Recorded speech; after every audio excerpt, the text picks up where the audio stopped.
Good morning, students. This side's Abhishek Ban Goswami. Today I am going to discuss about systematic diagram of lightning system. Students, आज के lecture में हम बात करने जा रहे हैं चैप्टर 3 की, जिसका नाम है प्रकाश प्रणाली का योजना आरेख। इसका हम इंट्रोडक्शन देखते हैं। इसमें लिखा है घरेलू तथा औद्योगिक संस्थानों में प्रकाश पंखा तथा मोटरों की वायरिंग में एक फेज या 3 फेज की सप्लाई दी जाती है। ये कह रहा है यहाँ पर घरेलू तथा औद्योगिक संस्थानों में जो भी हमारे प्लेसेस होते हैं, पंखा हो गया, मोटर हो गई, लाइट की होगी, उसकी वायरिंग के लिए सिंगल फेज या 3 फेज वायरिंग का उपयोग किया जाता है।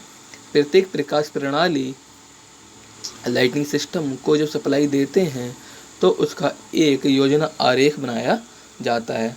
मतलब हमारी कोई भी लाइटनिंग सिस्टम है, जब हम उसमें सप्लाई देंगे तो उसका एक हमें योजना आरेख या सिस्टमेटिक डायग्राम बनाना पड़ता है।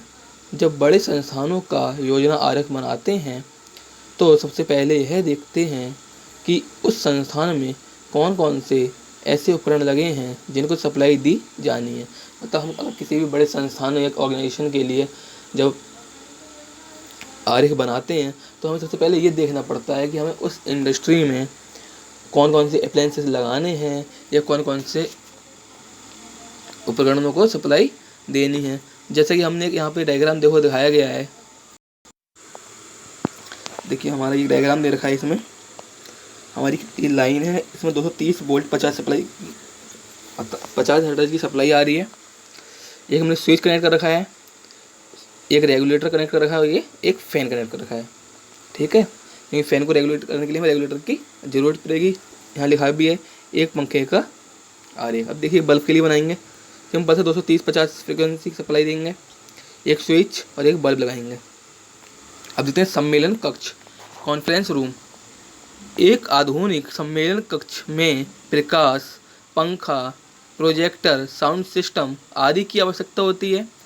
कक्ष में प्रकाश तथा कंट्रोल सिस्टम अच्छा होना चाहिए, जिसमें सेंसर भी लगे होने चाहिए। मतलब हमारा जो कक्ष है उसमें प्रकाश तथा कंट्रोल सिस्टम अच्छा होना चाहिए, जिसमें सेंसर भी लगे होने चाहिए।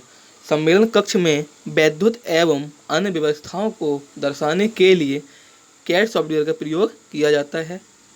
सम्मेलन कक्ष में वैद्युत तथा अन्य व्यवस्थाएं जो होती हैं उनको दर्शाने के लिए हम कैड सॉफ्टवेयर का प्रयोग करते हैं। यहाँ पर केवल विभिन्न परियोजनाओं के लिए विवरण व्यवस्था का एक चित्र दिखाया गया है। देखिए यहाँ पे हमने एक डायग्राम बनाया है। इसमें क्या क्या रखा है, मुख्य बोर्ड होगा हमारे डीबी, ऊपर से 3 फेज 4 तार सप्लाई आ रही है, ऊर्जा मापी लगाया हमने, एनर्जी मीटर, ये हमारा मुख्य स्विच हो गया। अब हम क्या करेंगे, पहला हमने डीबी से कनेक्ट किया है उप मुख्य स्विच, ऐसे हम बंद, दूसरा विवरण बोर्ड कनेक्ट किया है इससे हमने 1 2 3 मतलब 3 डिवाइस लगा रखे हमने। ये 1 2 3 नंबरिंग पड़ी है ना, यहाँ लिख रखे हैं ये सारे पॉइंटेज।